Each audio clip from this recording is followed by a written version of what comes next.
আসসালামু আলাইকুম রহমতুল্লাহি ওবারাকাত। এই যে ইরান এবং যুক্তরাষ্ট্রের মধ্যে চুক্তি স্বাক্ষরিত হচ্ছে, এটি মুসলমানদের জন্য বিশাল একটি বিজয় এবং যুক্তরাষ্ট্রের আধিপত্যবাদ বা রাজত্বের একটি বিশাল পরাজয় বলা যেতে পারে। এই চুক্তিপত্র এটা শুধু চুক্তিপত্র নয়, এটি যুক্তরাষ্ট্রের আত্মসমর্পণের দলিল। যুক্তরাষ্ট্র যখন বিভিন্ন দেশে বা বিভিন্নভাবে ছোট ছোট সফলতাও পায়, যেহেতু মিডিয়া তারা নিয়ন্ত্রণ করে, এই মিডিয়ার মাধ্যমে বিশ্বের কাছে তারা এমন ভাবে সেটা ফলো করে প্রচার করে যে তারা বিশ্ব বারবার বিজয় করছে বা সারা বিশ্ব চাঁদের দেশ সূর্য সব তারা জয় করে ফেলেছে, এমন ভাবে সেটা প্রচার করে।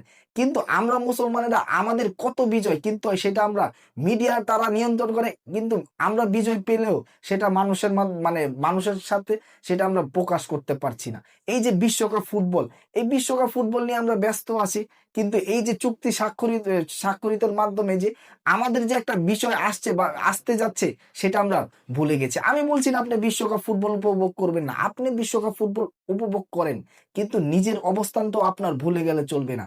অবশ্যই নিজের অবস্থান যদি আপনি ভুলে যান, তাহলে জাতি হিসাবে আপনি অস্তিত্বহীন হয়ে পড়বেন এবং ভবিষ্যতে এই যে এইসব দখলদার রাষ্ট্র, এগুলোই কিন্তু আপনার মাথায় কাঠল ভেঙে খাবে। ইরান এবং যুক্তরাষ্ট্র চুক্তি হওয়ার পরে সবচেয়ে বেশি যে দেশের ক্ষতি হয়েছে সেটা হলো ইসরায়েল। ইসরায়েলের পররাষ্ট্রমন্ত্রী বেনগাভিন তিনি কিন্তু বারবার বলছেন যে লেবাননে আমরা যে কোনো মূল্যে আমরা বারবার হামলা চালাবো এবং লেবাননকে অচল করে দেওয়ার চেষ্টা করব। সে আরো বলছেন যে ইরান এবং যুক্তরাষ্ট্রের যে চুক্তি, এই চুক্তি আমরা মানি না।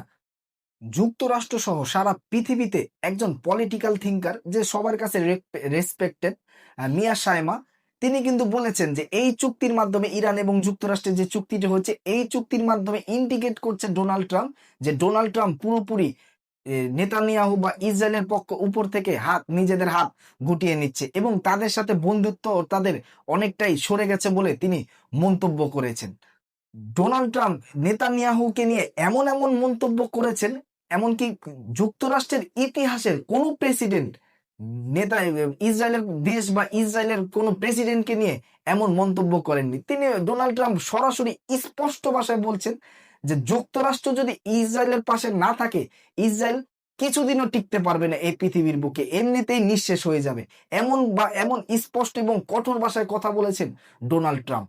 কিন্তু আরো একটা জিনিস খেয়াল করেন, যদিও ইসরায়েলের উপর থেকে ডোনাল্ড ট্রাম্প বা যুক্তরাষ্ট্র সরে যাচ্ছে, তাদের উপর থেকে হাত গুটিয়ে নিচ্ছে, এই যে চুক্তিটা হচ্ছে, চুক্তি কি এমনিতেই করছে? চুক্তি বিশ্বের নানা চাপ এবং যুদ্ধে নানাভাবে বিধ্বস্ত, যুদ্ধে পরাজয়ের কারণে এই চুক্তিতে যেতে বাধ্য হচ্ছে ডোনাল্ড ট্রাম্প। নাহলে ইসরায়েলের সবচেয়ে বড় বন্ধু তো যুক্তরাষ্ট্র ছিল এবং যুক্তরাষ্ট্রের সবচেয়ে বড় বন্ধু ইসরায়েল। এই যে ইসরায়েল এভাবে সন্ত্রাসী কর্মকাণ্ড চালাতো, এগুলো কাদের জন্য চালাতো?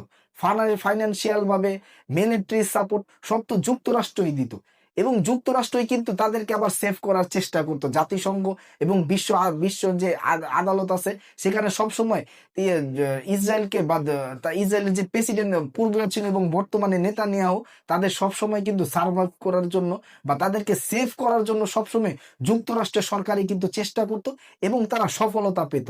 কিন্তু বর্তমান সময় ডোনাল্ড ট্রাম্পের যে বক্তব্য এবং কঠোরতম বক্তব্য এই যে নেতানিয়াহু এবং ইসরায়েলকে নিয়ে, সেটাই প্রমাণ করছে আসলে যুক্তরাষ্ট্র মোটামুটি অনেকটাই সরে গেছে ইসরায়েলের পক্ষ থেকে। এবং ইসরায়েলের পররাষ্ট্রমন্ত্রীর যে বক্তব্য, এটাতেও বোঝা যায় যে ইসরায়েলও কিন্তু যুক্তরাষ্ট্রের প্রতি অনেকটাই নারাজ। এই যে যুক্তরাষ্ট্র ইরানের সাথে চুক্তি করতে বাধ্য হচ্ছে, ওই যে প্রথমে আমি বললাম যে বেনগামিন ইসরায়েলের যে এই পররাষ্ট্রমন্ত্রী, তিনি কিন্তু স্পষ্টভাবে বলেছে যে ইরানের এবং যুক্তরাষ্ট্রের এই চুক্তি আমরা মানি না। তার মানে এই চুক্তির যে ভাষাগুলো আছে, এগুলো অবশ্যই ইসরায়েলের বিরুদ্ধে যাচ্ছে। না হলে তাদের বিরুদ্ধে না গেলে তারা কেন মানতে বাধ্য হবে না?